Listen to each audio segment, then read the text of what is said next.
नमस्कार, स्वागत आहे आपलं संगीता सोमी किचनमध्ये। आजची आपली रेसिपी आहे ती फ्रेंच फ्राईजची। मुलांना हे फ्रेंच फ्राईज खूप आवडतात आणि खूप आवडीने खातात। चला तर मग घरच्या घरी आपण झटपट कसे तयार करू शकतो ते आपण पाहूया। यासाठी मी 3 बटाटे घेतलेले आहेत, थोडे मीडियम साईजचे घेतलेले आहेत। जेवढे मोठे असतील तेवढे बटाटे फ्रेंच फ्राईजसाठी चांगले असतात आणि ते स्वच्छ धुवून नंतर आपण त्याच्यावरची साल काढून घ्यायची।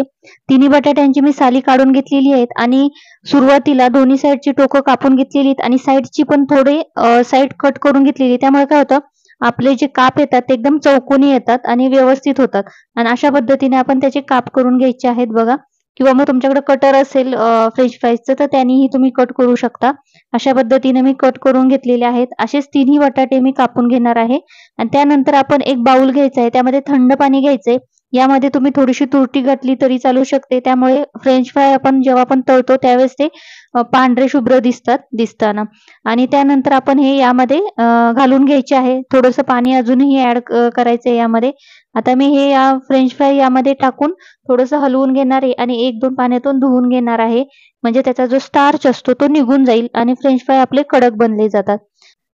आता मी हे नळाखाली 2-3 पाण्यातून थंड पाण्याने धुवून घेणार आहे आणि त्यानंतर आपण एका कढईमध्ये पाणी ठेवलेलं आहे, त्याच्यात चवीनुसार मीठ ॲड करायचं आहे आणि पाण्याला उकळी आल्यानंतर हे फ्रेंच फ्राय आपण कट करून घेतलेले आहेत ते त्यामध्ये घालून घ्यायचे आणि एक 7 ते 8 मिनिटं आपण हे शिजवून घ्यायचे आहेत। 80% शिजले जातील या पद्धतीने आपण ते शिजवून घ्यायचे, जास्त शिजवायचे नाहीयेत। आणि त्यानंतर एका चाळणीवरती अशा पद्धतीने काढून घ्यायचे आणि नंतर एक सुती कापड घ्यायचे किंवा टॉवेल वगैरे घेतला तरी चालेल सुती, आणि त्यावरती आपण हे सुकवून घ्यायचे। त्यानंतर त्यामध्ये कॉर्नफ्लॉवर घालायचं आहे, एक 2 ते 3 चम्मच कॉर्नफ्लॉवर घालायचा आणि ते चांगलं मिक्स करून घ्यायचंय, चांगलं हलवून घ्यायचंय।